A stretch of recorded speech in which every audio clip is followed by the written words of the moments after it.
Kita membahas lanjutan buku tentang 1000 amalan sunnah dalam sehari semalam. Dan ini sebenarnya bertujuan sekali agar seorang muslim tersibukkan dengan amal saleh. Gak ada waktu lagi untuk negosiasi dalam maksiat, dosa, buang-buang waktu. Bagi seorang muslim, setiap detik hidupnya itu bernilai, emas. Karena memang Allah berikan kita terbatas sekali. Aktivitas kita yang sering terulang teman-teman sekalian, kayak sekarang teman-teman lagi kumpul di kantor, nanti sebentar makan siang, kembali lagi kerja, sore pulang, menghadapi suka dukanya, macet, padat, malam nanti kumpul sama keluarga, besok pagi begitu lagi. Liburan pun di weekend sama, kurang lebih. Tapi seorang muslim faham, itu semua ada akhirnya. Banyak orang sebelum kita teman-teman lebih tampan, lebih cantik, lebih kaya, lebih pintar, lebih kuat secara fisik, tapi sudah meninggal. Dan kita pun sekarang tinggal menunggu masing-masing ke liang lahat kita. Jadi jangan sampai berbangga dengan kelebihan fisik atau jabatan sehingga lalai. Enggak, seorang muslim harus jeli. Makanya kata Nabi SAW, al-mu'minu qayyisul fatin. Orang mukmin itu cerdas dan jeli. Dia harus tahu setiap detiknya akan dihisab oleh Allah Subhanahu Wa Taala. Di dalam hadis Nabi SAW yang sahih, tidak akan beranjak kaki seorang hamba pada hari kiamat kecuali ditanya 4 hal. Enggak ke surga, enggak ke neraka. Di antaranya waktunya, di mana dia habiskan.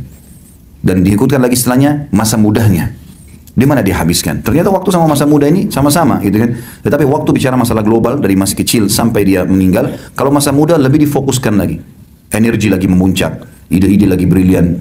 Ya, banyak potensi-potensi yang bisa kita lakukan. Kalau orang sudah tua, jalannya jadi lamban, badannya bungkuk, mungkin matanya rabun. Tapi orang masih muda banyak sekali. Ini tidak boleh disia-siakan. Akan dipertanggungjawabkan semua pada hari kiamat.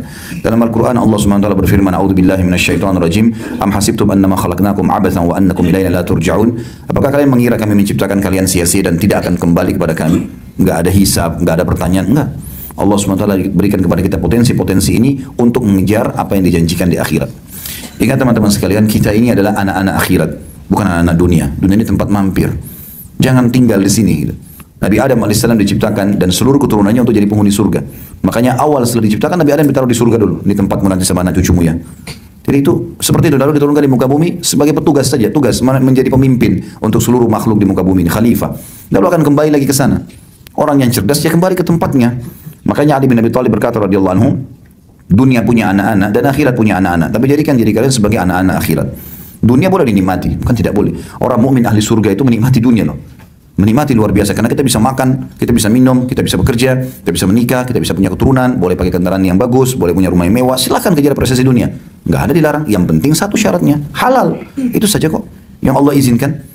Kalau Allah haramkan tidak boleh, sebatas itu. Bahkan lebih bagus kita punya semacam sebuah peraturan yang kita tahu, oh mana boleh, mana nggak boleh. Ada halal, ada haram. Orang kafir nggak kenal masalah itu. Semuanya boleh-boleh saja bagi mereka. Itu lebih rapi. Di Jepang sekarang teman-teman sekalian, kalau orang-orang Jepang penyembah berhala, penyembah matahari malah. Mereka kalau masuk ke supermarket, kalau mereka temukan ada makanan kaleng, tulisan halal lebih dipilih daripada yang tidak. Pernah diwawancarai oleh beberapa orang muslim. Kenapa? Ditanya, kenapa? Oh kalau ini pasti lebih terjamin. Mereka sendiri tahu kalau orang Islam itu punya peraturan yang baik buat mereka. Dan kita tahu teman-teman, yang halal itu semua pasti baik buat kita. Dan yang haram pasti buruk buat kita. Itu konsep dasar agama kita. Maka seorang muslim harus selalu mengetahui seluruh seluk-beluk kehidupannya ini harus bernilai bobot pahala yang dia bisa panen. Jadi salah satu tujuan kita membahas buku kita ini. Sebelumnya kita sudah membahas masalah bersiwak, membersihkan mulut, bagian daripada ibadah. Ya. Masuk dalamnya juga sebelumnya ada wudhu dan seterusnya. Dan pada siang ini insya Allah kita masuk ke masalah sunnah dalam memakai sandal dan sepatu. Saking detailnya Islam itu sampai ke masalah menggunakan alas kaki saja itu bisa dapat pahala. Dan ini tidak ada di agama lain ini. Sabda Rasulullah SAW, kata beliau, kata penulis ini, berikut menjelaskan kepada kita perihal bagaimana memakai alas kaki, baik sandal maupun sepatu menurut hukum syariat Islam, sehingga ada nilai pahalanya. Disebutkan dalam hadis riwayat Muslim nomor 2097, Nabi SAW bersabda, "Idan ta'ala ahadukum falyabda bil yumna, wa idza khala'a falyabda bis shimal, wal yun'ilhuma jami'an aw liyakhla'huma jami'a." Apabila salah seorang di antara kalian memakai alas kaki, sandal atau sepatu, laki-laki atau perempuan sama, maka mulailah dengan yang kanan. Adapun apabila ia hendak melepasnya, maka mulailah dengan kiri dan pakailah kedua-duanya sekaligus atau lepaskan kedua-duanya. Jadi ada larangan kita tidak boleh pakai sendal sebelah, ya. Misal sendal kita hilang, sepatu kita hilang, lalu kita pakai sebelahnya, itu ada larangan. Dan ini tentu ada penelitian medis juga ya, ada berpengaruh masalah itu kepada kesehatan kita.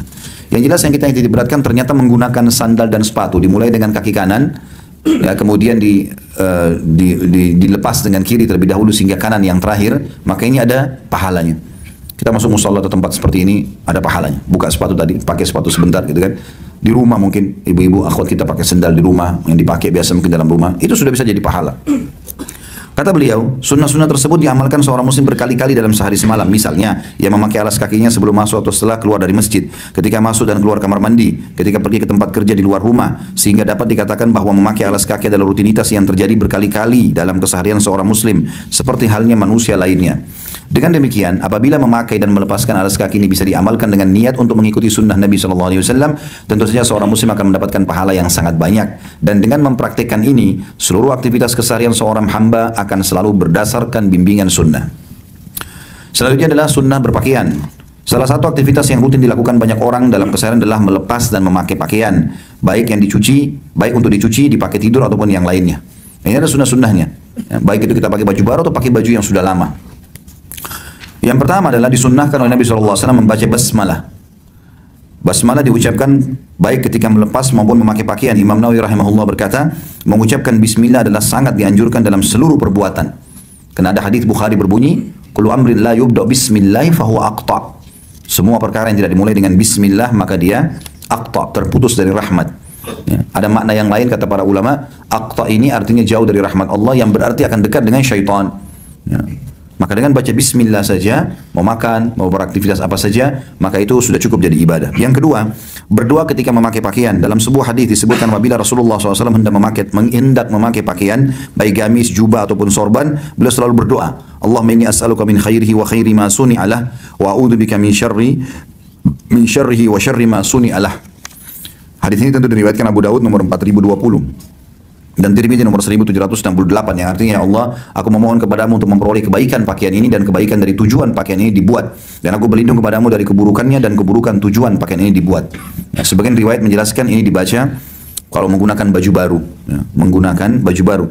Kalau kita sudah menggunakan baju yang sudah lama, maka ada doa yang juga diajarkan di dalam hadis yang sahih, kata Nabi SAW, Alhamdulillahilladzi kasanihi hadat thawb wa razaqanihi min ghairi haulin minni wala quwwah.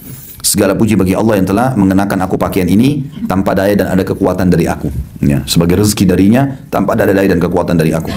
Jadi kita sudah pakai baju, kita minta kebaikan-kebaikannya, kebaikan bahan-bahannya, penampilan kita. Begitu juga kita minta dijauhkan dari keburukannya, keburukan bahan-bahannya, dan juga penampilan yang tampil dari pakaian tersebut. Jadi sudah pakai pakaian dapat pahala. Yang ketiga, memakai pakaian dari sebelah kanan, dan ini sudah kita jelaskan tadi. Ini juga ada banyak hadis yang menjelaskan Nabi SAW selalu memulai yang baik-baik dengan tangan kanan dan sisi kanan, menyisir rambutnya, memakai bajunya, memakai sendalnya, semua dimulai dengan kanan. Sunnah atau anjuran untuk mengerjakan amalan dengan tangan kanan atau sisi kanan ini adalah hadis Nabi SAW, idza labistum fabda'u bi aymanikum. Apabila kalian hendak memakai pakaian, maka mulailah dengan sebelah kanan kalian. Hadis ini riwayat Abu Daud nomor 4141 dan Tirmidzi 1766. Kemudian sunnahnya juga adalah, bisa ada 4 sunnah di sini dalam menggunakan pakaian, melepaskan pakaian atau celana dari sebelah kiri. Jadi kalau pakai sisi kanan, dan itu yang awal dimulai dalam hadisnya dikatakan mulailah selalu dengan sisi kanan dan jadikan kanan terakhir yang kalian lepaskan. Baik itu sendal, pakaian, ataupun yang lainnya. Tentu ini sebatas perbuatan-perbuatan yang dianggap positif ya. Tapi kalau untuk membersihkan diri, maaf, cebok pada saat lagi mau besar, justru tangan kiri. Justru tangan kiri. Seperti kasus kita masuk ke masjid, dimulai dengan kaki kanan, keluar dengan kaki kiri. Tapi kalau masuk kamar mandi atau WC, kaki kiri dulu baru kaki kanan, gitu kan? Kalau perbuatan yang dianggap negatif, membuang kotoran kita ini, dan memang dasarnya dalam pandangan orang ya kurang baik, kalau kececer pun orang menilai buruk misalnya, maka itu dengan sebelah kiri. Juga ada tambahan di sini sunnah Nabi SAW, kalau teman kita pakai baju baru, dan boleh kita mengatakan ini baju baru saya beli, nggak ada hubungannya sama riya itu, karena itu fasilitas duniawi, gitu kan? Tujuannya agar saudara kita mendoakan, dan kita sunnahnya mendoakan saudara kita yang pakai baju baru. Ada 2 riwayat. Yang pertama, tubli wa yukhlifullah. Semoga enak nyaman kau pakai dan semoga Allah menggantikan kalau sudah rusak.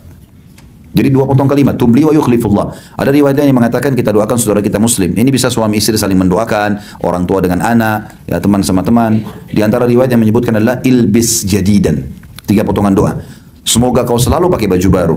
Wa ish hamidan. Semoga hidupmu selalu bahagia. Wa mut syahidan. Dan semoga pada saat kau mati, kamu mati syahid. Doa yang mulia. Gitu kan? Harusnya kita saling mengajarkan suami istri, orang tua pada anak. Ini mulia, pakai baju baru, sudah nyaman. Ya, kita juga merasa bangga dengan baju itu, ya, karena baju baru. Kemudian kita juga didoakan. Ilbis jadidan. Semoga kau selalu pakai baju baru. Wa ish hamidan. Semoga hidupmu bahagia. Wa mut syahidan. Dan pada saat kau mati, closingnya nanti, mati syahid. Mati yang terbaik. Kemudian ada sunnah selanjutnya adalah sunnah keluar dan masuk ke dalam rumah. Ini tiap hari kita lakukan. Walaupun kita, sebagian ulama mengatakan keluar hanya ke halaman. menemui tamu di teras, di kebun belakang, sama saja. Imam Nawawi rahimahullah berkata dianjurkan membaca basmalah, memperbanyak zikir kepada Allah dan agar sering memberi salam. Kalau masalah zikir kepada Allah itu beranjak daripada sabda Rasulullah SAW di dalam hadis sahih riwayat Muslim nomor 2018. Idza dakhala ar-rajulu baitahu fa dzakara Allah inda dukhulihi wa inda ta'amihi qala asy-syaitan la mabita lakum wala 'asya. Apabila seseorang masuk ke dalam rumahnya lalu dia berzikir kepada Allah, apa saja, dia ucapkan salam, dia baca bismillah. Ketika dia masuk dan ketika dia makan di rumahnya, maka syaitan yang ada di sekitar rumahnya berkata pada teman-temannya, tidak ada tempat untuk nginap dan makan malam bagi kalian.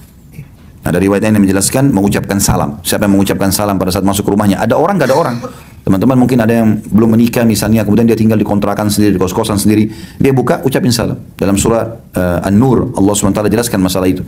Fasallimu ala anfusikum tahiyyatan min indillah. Salamlah buat diri kalian sebagai kata sambutan yang baik dari Allah. Jadi salam ada orang, gak ada orang, kita dianjurkan tetap ucapkan. Ternyata itu sudah cukup membuat syaitan gak bisa masuk ke rumah kita. Plus lagi mereka tidak bisa mencuri makanan kita. Ya. Perlu juga digarisbawahi teman-teman sekalian, yang sering digambarkan di sinetron kita, di film-film, kalau syaitan bisa menembus tembok, menembus pintu, itu dusta besar. Ya. Dusta besar, nggak bakal pernah bisa terjadi itu. Ya. Nggak ada ceritanya itu kuburan terbuka, pocongnya bisa jalan, datang ke rumah ketuk-ketuk pintu. Ya. Atau panggil anaknya, panggil keluarganya, dusta, ini perusakan akidah. Sama sekali nggak benar. Nggak ada, orang sudah mati nggak bakal keluar dari kuburannya, mustahil. Gitu kan. Kalau memang betul itu terjadi, maka pasti tiap hari kita bisa dikunjungi oleh kerabat kita yang sudah meninggal. Atau kita bisa ketemu Rasulullah SAW, ketemu para syuhada Badar, kita ngobrol aja sama mereka, tapi itu nggak benar, gitu kan? Lalu minta makan, minta minum, ini tidak benar semuanya. Makanya Nabi SAW juga mengatakan dalam hadis Bukhari, syaitan tidak akan pernah bisa membuka pintu yang sudah ditutup oleh pemilik rumah, dan syaitan tidak akan pernah bisa membuka tutup panci yang sudah ditutup, mustahil. Jadi nggak mungkin, gitu kan? Jadi jangan dikatakan bahwasanya dia akan masuk dan segala macam, kecuali memang dasarnya orang itu membuka diri untuk itu. Nah subhanallah, salah satu yang menameng syaitan untuk masuk ke rumah adalah pengucapan salam atau berzikir ini. Itu yang pertama. Yang kedua, berdoa ketika masuk rumah. Kita, kata beliau, kaum muslimin diperintahkan supaya berdoa setiap kali masuk rumah, sekembali dari luar rumah. Sunnah dalam hal ini adalah disebutkan dalam hadis Nabi SAW, di dalam hadis yang sahih diriwayatkan Abu Daud nomor 5096. Nabi SAW sering kali mengucapkan kalau masuk rumah, Allahumma inni as'aluka khairal malaji wa khairal makhraji, bismillahi walajna wa bismillahi kharajna wa ala Allahi rabbina tawakkalna. Ya Allah, kepadamu lah aku memohon, ya, kebaikan ketika masuk dan kebaikan ketika keluar, dengan menyebut nama Allah kami masuk dan kami keluar, dan hanya kepada Allah Rabb kami bertawakal. Kemudian dia dianjurkan memberikan atau mengucapkan salam kepada anggota keluarganya pada waktu itu yang sedang berada dalam rumah. Dengan doa tersebut seseorang akan bisa merasakan tawakalnya kepada Allah saat masuk dan keluar rumah, dan ini akan melahirkan hubungan yang terus-menerus antara hamba dengan Rabbnya. Jadi memang tujuan-tujuan daripada doa dan zikir ini agar seseorang seperti selalu absen dengan Tuhannya Allah Subhanahu wa taala. Itu sunnah membaca doa ini. Kemudian yang ketiga sunnahnya bersiwak sebelum menemui keluarga. Ini kebanyakan karena yang tinggal di rumah adalah istri, anak-anak. Maka dianjurkan teman-teman sekalian ya membersihkan mulutnya. Kalau siwak mudah dikantongin. Kalau tidak ada siwak pun mungkin kita bisa melakukan atau membawa air mineral, mungkin kumur-kumur, atau begitu masuk rumah masuk ke dalam kamar mandi dulu. Ya, ini sunnah Nabi SAW.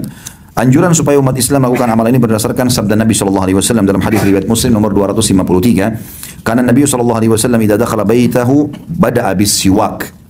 Sesungguhnya Rasulullah SAW kalau masuk ke dalam rumah beliau selalu memulai dengan siwak.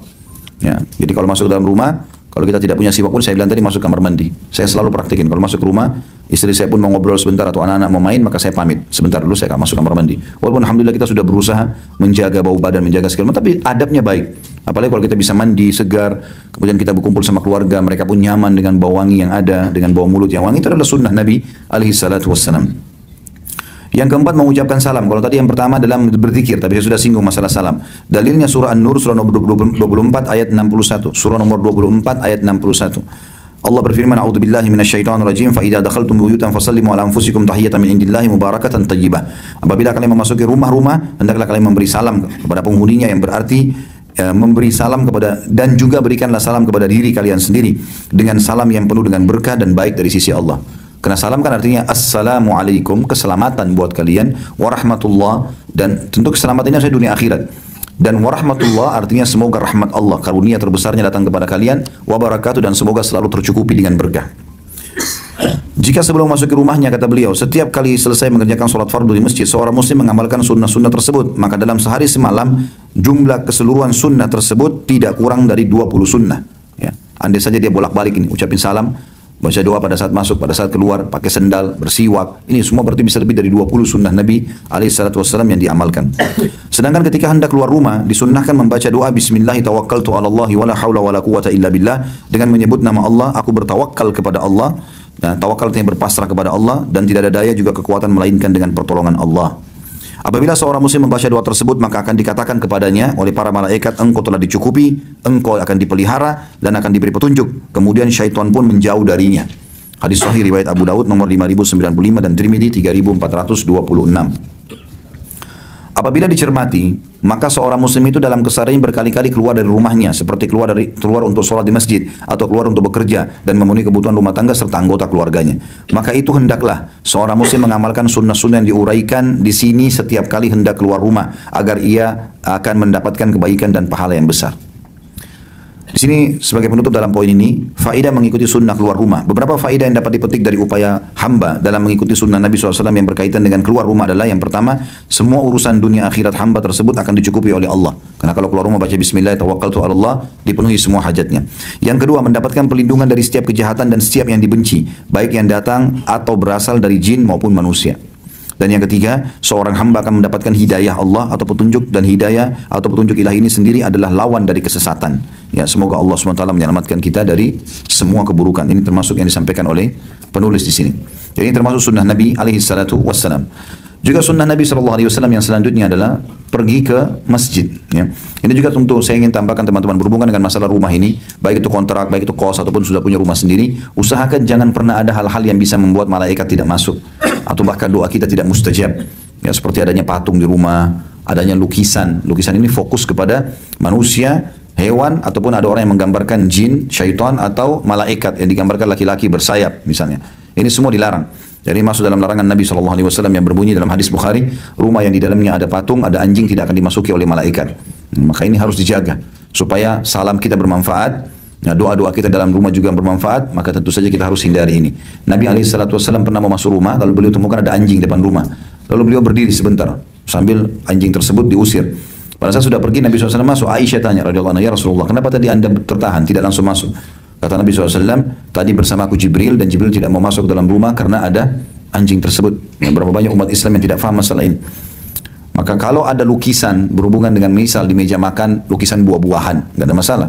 Atau kita lukisan mobil, lukisan gedung-gedung, ya, atau pantai, tapi tanpa ada hewan, tanpa ada manusia, ini semua tidak ada masalah. Tapi kalau sudah masuk ke masalah adanya tadi gambar-gambar ini, maka dilarang, karena tidak akan masuk ke dalamnya malaikat-malaikat. Kami juga punya pengalaman dalam masalah bab ruqyah, mengobati orang-orang yang kena sihir. Subhanallah, sihir itu akan mudah cepat di ruqyah di sebuah rumah atau seseorang kalau memang dasarnya dia sendiri mau mengobati dirinya, ikhlas kepada Allah, minta pertolongan agar disembuhkan. Lalu dia harus membebaskan rumahnya dari hal-hal seperti ini. Termasuk di sini teman-teman sekalian foto. Masalah foto ini khilaf di antara ulama masalah boleh atau tidak bolehnya. Tapi kami termasuk berpegang pada pendapat yang membolehkan kalau foto. Karena Syekh Utsaimin rahimahullah berkata, foto itu seperti orang yang melihat dirinya di cermin. Jadi kita pakai baju apa, warna kulit kita seperti apa, ya keluarnya seperti itu. Cuma ini pun dianjurkan untuk tidak dipajang. Karena larangan hadis yang menyebutkan tentang malaikat tidak masuk dalam rumah adanya gambar atau patung yang dipajang. Jadi kalau ada keperluan kita taruh di album, taruh di handphone, ya penting. Yang kita simpan di tempat-tempat yang tidak bukan untuk dipajang. Ada orang banyak masuk rumahnya semuanya foto. Nah, ini termasuk subhanallah. Beberapa kali kasus ruqyah yang dilakukan oleh beberapa teman-teman praktisi lapangan ini itu bermasalah rupanya. Jadi makanya sudah dengan pengalaman-pengalaman ada disuruh turunkan semua gambar-gambar itu, kemudian di ruqyah itu efeknya jauh lebih besar. Jauh lebih besar. Baru dibacain beberapa ayat sudah kesurupan, sudah muntah, sudah segala macam. Tadinya kalau ada gambar atau foto enggak sama sekali. Nah, makanya juga termasuk berhubungan dengan masalah rumah supaya apa yang kita amalkan dari sunnah-sunnah Nabi SAW itu bermanfaat. Rumah itu makin bersih, makin bagus, ya, makin disukai oleh Allah SWT. Dan ingat juga merapikan rumah, membersihkan rumah bagian dari sunnah Nabi SAW. Ya, dalam hadis dikatakan innallaha jamilun yuhibbul jamal. Allah indah. Ya, maksud makna dalam masalah indah ini adalah bersih, rapi, dan menyukai semua itu. Makanya kita lihat surga yang dijanjikan digambarkan istana yang mewah, kebun-kebun yang lebat dan rapi, permadani, dipan-dipan, bantal-bantal. Surah Al-Waqiah, surah Rahman menjelaskan semuanya indah. Bidadari-bidadara digambarkan seperti intan, seperti yakut. Luar biasa gitu menggambarkan. Dan memang itu ajaran Allah Subhanahu wa taala kepada nabinya Muhammad sallallahu alaihi wasallam. Kalau tempat kotor, ya maka disukai oleh syaitan. Syaitan itu melihat tempat bersih teman-teman, tempat wangi itu seperti kalau kita melihat tempat yang jorok. Dia justru suka. Makanya rumah-rumah yang tidak dihuni, rumah tua, memang ada syaitan. Memang dia suka dengan tempat-tempat seperti itu. Dan kalau dibersihkan maka tentu saja akan aman. Allahu a'lam. Kemudian kita masuk ada sunnah selanjutnya, sunnah menuju ke masjid. Dan mungkin kita tutup dengan ini supaya ada kesempatan untuk bertanya. Yang pertama, bersegera menuju ke masjid. Ya, jadi usahakan kalau bisa ke masjid sebelum azan bagus. Kalau pas azan, yang penting kita jangan ketinggalan beberapa sunnah-sunnah Nabi, karena antara azan dan iqamah ada doa mustajab, ada salat qabliyah, ya. Ada mengejar awal takbiratul ihram bersama imam. Ya. Karena syaitan kalau tidak bisa menahan kita untuk ke masjid, maka minimal sekali dia akan menerlambatkan kita supaya kehilangan sunnah-sunnah ini. Oh, masih 5 menit kok, masjid dekat rumah saya iqamahnya, ditunda lah akhirnya. Akhirnya dia tiba nggak sempat sholat qabliyah, nggak sempat doa mustajab. Ini doa mustajab teman-teman. Yang 5 menit itu, ini Allah janjikan memberikan kepada kita seluruh hajat dunia akhirat. Antum bayangin kalau seandainya kita diberikan kesempatan oleh wali kota atau gubernur DKI untuk datang ke kantornya setengah jam saja. Boleh sampaikan apa yang dia inginkan. Misalnya disampaikan pembebasan tanah di satu tempat. Itu saja sudah luar biasa. Mungkin kita sudah adakan persiapan-persiapan, hanya dikasih waktu sebentar. Dan itu hanya satu hajat. Antara azan iqamahnya harus dimaksimalkan. Doa mustajab. Gitu kan? Harusnya seperti itu. Sunnah menuju ke masjid dianjurkan agar yang pertama bersegera. Beranjak daripada hadis Nabi SAW riwayat Bukhari nomor 615, Imam Muslim nomor 437. Nabi SAW bersabda, "La ya'lamun nasu ma fi nidai was safil awwal la atau thumma lam yajidu illa an yastahimu." Saya ulangi kembali, "La ya'lamun nasu ma fi nidai was safil awwal thumma lam yajidu illa an yastahimu alaihi lastahamu alaihi. Walau ya'lamuna ma fi tahjiri lastabaqu ilaihi. Walau ya'lamuna ma fi al-atamati was subhi la atauhuma walau habwa." Seandainya manusia mengetahui keutamaan panggilan azan dan saf pertama, begitu azan mereka sudah jawab jawaban muadzin, lalu kemudian mereka ke masjid dan mengejar saf-saf pertama bagi laki-laki di depan. Kemudian tidaklah mereka bisa mendapatkan itu kecuali mereka berundi atau bersaing, pasti mereka akan berundi atau bersaing. Dan seandainya mereka mengetahui keutamaan bersegera menuju ke masjid, niscaya mereka akan berlomba-lomba. Dan seandainya mereka mengetahui keutamaan sholat isya dan subuh berjamaah, niscaya mereka akan datang walaupun dengan merangkak. Nah, dan ini berarti keutamaan ke masjid. Buru-buru ke masjid di awal waktu itu bagus. Maksud saya ini buru-buru bukan berlari, tapi dia bersegera datang. Imam Nawawi rahimahullah berkata, at-tahjir ialah bersegera menuju ke sholat. Jadi bersin ya, alhamdulillah. Yang kedua, berdoa ketika menuju ke masjid. Dan ini doa mulia sekali. Kata para ulama, orang yang rutin kerjakan, maka walaupun dia berkulit gelap, tetap Allah SWT berikan ini cahaya. Terbiasa berdoa ini kalau ke masjid. Hadis ini diriwayatkan oleh Imam Muslim nomor 763. Siapa yang ke masjid membaca Allahumma ja'al fi qalbi nura. Ya Allah, jadikanlah cahaya di dalam hatiku. Wa fi lisani nura. Jadi kita cara menghafalnya itu seperti kalau saya pribadi, kalau saya pada saat pertama menghafal doa ini, saya membayangkan, oh ini yang dimulai dari hati dulu minta cahaya. Oh setelah itu baru dikatakan lisan, ya. Wa fi lisani nura. Waj'al fi sam'i nura, jadikanlah di pendengaranku cahaya. Waj'al fi basari nura, jadikanlah di penglihatanku cahaya. Waj'al fi min khalfi nura, ya Allah jadikan dari belakangku semua cahaya. Wa min amami nura, dari depanku cahaya. Waj'al min fawqi nura, jadikan di atasku cahaya. Wa min tahti nura, di bawahku juga cahaya. Allahumma a'tini nura, ya Allah berikanlah aku cahaya. Ada tentu riwayat-riwayat yang lebih lengkap daripada ini. Di antaranya tambahan Allahumma ja'al Allahumma ja'al fi bashari nura wa fi qabri nura. Ya Allah jadikanlah di seluruh wajahku cahaya dan di kuburanku nanti juga cahaya. Ini sunnah Nabi SAW. Ya, tentu teman-teman mengamalkannya dengan cara rutin diamalkan, insya Allah akan dihafal. Seperti Al-Fatihah. Karena kita rutin terus baca jadi dihafal. Maka harus dimulai untuk menghafal itu. Yang ketiga, berjalan menuju masjid dengan tenang secara perlahan-lahan. Jadi jangan tergesa-gesa. Dapat pahala juga di sini. Hadis ini riwayat Bukhari nomor 636 dan 908 dan Imam Muslim nomor 944. Nabi SAW bersabda, "Idza sami'tumul iqamah famshu ila sholati wa 'alaikum bis sakinati wal waqar." Jikapun kalian telat dan kalian sudah mendengar kumandang iqamah, maka berjalanlah ke masjid untuk sholat dengan tenang dan perlahan-lahan. Dan makna as-sakinah ialah perlahan dalam berjalan dan menjauhkan diri dari senda gurau. Sedangkan al-waqar artinya menundukkan pandangan, merendahkan suara dan tidak menoleh ke sana sini. Ini termasuk adab menuju ke masjid. Yang keempat, menuju masjid dengan berjalan kaki kalau mampu. Ya. Kalau memang membutuhkan kendaraan, tidak ada masalah. Para ulama menjelaskan bahwasanya disunnahkan memperpendek langkah serta tidak tergesa-gesa tak kala berjalan menuju ke masjid. Tujuannya adalah agar kebaikan yang diperoleh pelaku amalan sunnah ini semakin banyak. Keterangan ini berdasarkan nas syar'i yang menunjukkan keutamaan memperbanyak langkah saat ke masjid. Di antaranya sabda Nabi SAW dalam hadis Muslim nomor 251. Ala adullukum ala ma yamhu Allahu bihi al-khataya wa yarfa'u bihi ad-darajat. Qalu bala ya Rasulullah wa dzakara minha kathratul khuta ila al-masajid. Maukah kalian aku tunjukkan perbuatan yang paling banyak menyebabkan Allah mengampuni dosa dan meninggikan derajat seseorang di surga? Mereka menjawab, tentu ya Rasulullah. Kemudian Rasulullah SAW menyebutkan salah satunya adalah memperbanyak langkah menuju ke masjid. Dan terus ada juga masuk, ini sudah kita jelaskan di bab wudu dulu ya. Berwudu di waktu-waktu yang dia apa? Hah? Masih ingat gak? Dibenci. Waktu-waktu yang tidak disukai. Kayak malam hari mau tidur, kita sudah ngantuk. Di musim dingin. Itu termasuk banyak meninggikan derajat dan mengampuni dosa-dosa. Tapi sini saksi bahasan kita memperbanyak langkah.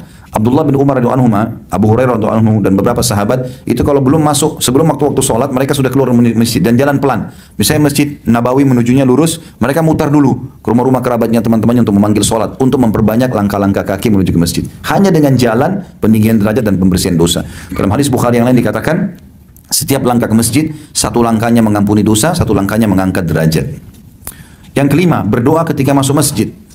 Ini dengan kaki kanan, lalu kita membaca di antara lafaz hadisnya adalah Allah maftahli abwaaba rahmatik. Ya Allah, bukakanlah untukku pintu-pintu rahmatmu. Di dalam riwayat yang lain disunnahkan juga memulai dengan salawat kepada Nabi SAW. Ya.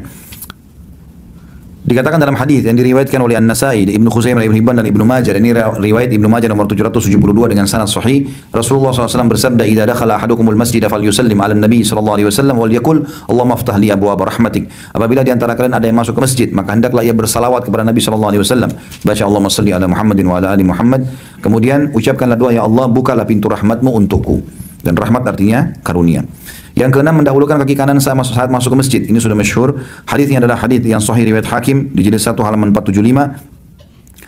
Anas bin Malik berkata, "Anu minas sunnati idza dakhalta al-masjid an tabda'a bi rijlika al-yumna wa idza kharajta an tabda'a bi rijlika al-yusra."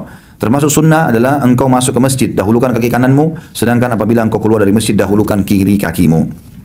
Yang ketujuh, memprioritaskan menempati saf pertama, terutama bagi laki-laki. Jadi jangan dorong-dorongan sama orang, jangan persilahkan kita yang masuk duluan. Kalau sudah masuk di saf pertama, kemudian ternyata ada lowong, baru kita persilahkan orang lain masuk. Ya. Sesuai dengan sabda Nabi SAW dalam hadis sahih riwayat Bukhari nomor 615, Imam Muslim 437, "La ya'lamun nasu ma fi nidai was safil awal, thumma lam yajidu illa an yastahimu alai, lastahamu alai, walau ya'lamuna ma fit tahjiri lastabaqu ilai." Seandainya umat manusia mengetahui keutamaan dari panggilan azan dan saf pertama, begitu azan mereka langsung sibukkan diri dengan sholat, lupain yang lainnya, dan mereka mengejar saf-saf pertama, kemudian tidaklah mereka bisa mendapatinya kecuali caranya berundi atau bersaing, pastilah mereka akan berundi atau bersaing, dan seandainya mereka mengetahui keutamaan bersegera menuju ke masjid, niscaya mereka akan saling lomba berlomba. 3 poin yang terakhir, yang ke-8 adalah berdoa ketika keluar masjid dengan membaca Allahumma inni as'aluka min fadlik. Ini doa yang terpendek, ya Allah karuniakanlah aku dari ya, karuniahmu ya. Fadl ini lebih kepada rezeki, kesehatan. Dan ini hadis diriwayatkan oleh Imam Bukhari nomor 444, Imam Muslim 714. Dalam riwayat An-Nasai disebutkan agar bersalawat kepada Nabi SAW di samping membaca doa tersebut. Jadi kita mau masuk masjid, kaki kanan baca Allahumma shalli ala Muhammadin wa ala ali Muhammad, Allahumma aftah li abwaaba rahmatik. Kalau keluar Allahumma shalli ala Muhammadin wa ala ali Muhammad, kemudian kita membaca Allahumma inni as'aluka min fadlik. Jadi masuk rahmatik, keluarnya fadlik. Yang ke-9, mendahulukan kaki kiri saat keluar masjid. Tadi salah satu sunnahnya mendahulukan kaki kanan saat masuk. Ini kalau keluar kaki kiri. Ini juga sunnah sendiri, dapat pahala.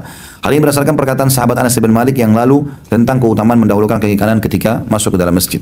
Saya pernah subhanallah dulu satu masjid, saya duduk di bagian belakang dekat pintu masjid masuk keluar.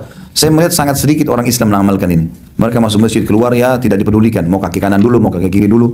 Maka ini perlu digarisbawahi. Hanya dengan mendahulukan kaki toh juga akan masuk, ada pahala, kenapa enggak gitu. Bahkan saya pernah temukan ada seorang profesor mengajar kami di S2 dulu, ilmu budaya.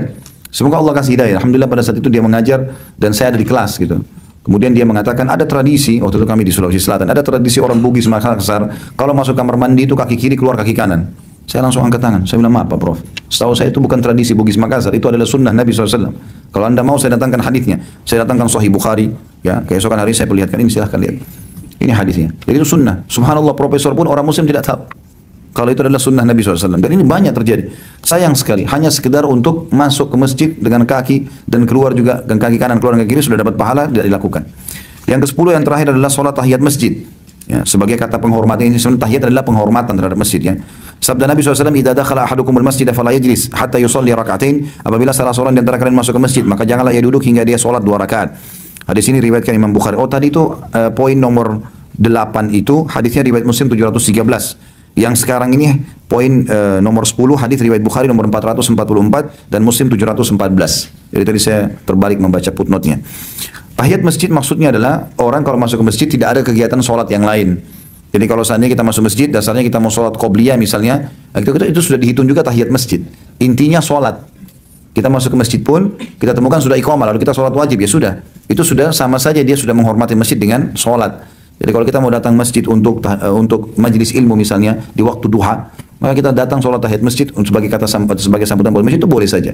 Tapi kalau kita ingin sholat duha, maka sudah gugur masalah tahiyat masjid secara khusus itu ya. Karena semua yang penting intinya sholat pada saat masuk. Dan tidak ada lagi sholat sunnah teman-teman kalau sholat wajib diiqamahkan. Sebagaimana sabda Nabi SAW, tidak ada lagi sholat sunnah dengan iqamah sholat wajib. Bahkan kalau kita lagi sholat, kita berhentiin kalau sudah iqamah, kecuali di detik-detik terakhir kita bisa menyelesaikan. Misal, pas iqamah, Allahu Akbar, misalnya kita sudah tahiyat. Kita tahu kita akan mengejar atau mendapatkan takbiratul ihram pertama imam, nggak ada masalah. Tapi kalau baru rakaat pertama, baru takbir, maka diberhentikan saja. Ya, karena Nabi SAW melarang, mengatakan tidak ada sholat sunnah dengan iqamah sholat wajib. Imam Syafi'i rahimahullah berkata, sholat tahiyat masjid disyariatkan meskipun pada waktu yang dilarang. Ya, ini tentu ada khilaf di antara ulama ya, tapi saya termasuk berpegang pada pendapat ini. Jadi misalnya habis subuh sampai terbit matahari itu kan dilarang sholat, habis asar sampai terbenam matahari kan dilarang sholat, gitu kan? Karena memang ini poinnya, ada hadis yang berkata jangan kalian sujud atau ruku di awal pagi, maksudnya di awal habis iqamah subuh sampai terbit matahari, dan habis asar sampai terbenam matahari, karena iblis sedang mengeluarkan tanduknya dan pengikutnya sedang sujud kepadanya. Tapi ada beberapa jenis sholat yang dikecualikan, pengkhususan diantaranya tahiyat masjid, diantaranya sholat jenazah, di antaranya sholat gerhana, gitu kan? Ini semua sholat-sholat yang dikecualikan. Ya. Ibnu Hajar berkata, hukum sholat tahiyat masjid adalah sunnah menurut ijma' dan ahli fatwa atau ulama. Praktek sunnah-sunnah tersebut terjadi berkali-kali yang dilakukan oleh seorang muslim ketika ia hendak bepergian menuju masjid untuk melaksanakan sholat 5 waktu. Apabila dikumpulkan semuanya tadi, 10 poin tadi, karena kan 10 poin ya, maka kalau untuk 5 waktu sholat, berarti dalam itu saja dia mendapatkan 50 sunnah. 50 sunnah Nabi SAW. Allahu a'lam. Baik, itu saja teman-teman sekalian. Mudah-mudahan bermanfaat apa yang kita bahas insyaAllah. Nah, waktunya sudah jam 1. Mudah-mudahan bermanfaat sekali lagi dan jadikan sebagai tambal amal kita pada hari kiamat. Kalau ada benar dari Allah, kalau ada salah dari saya mohon dimaafkan. Subhanakallahumma bihamdika asyhadu an la ilaha illa anta astaghfiruka wa atubu ilaik. Wassalamualaikum warahmatullahi wabarakatuh.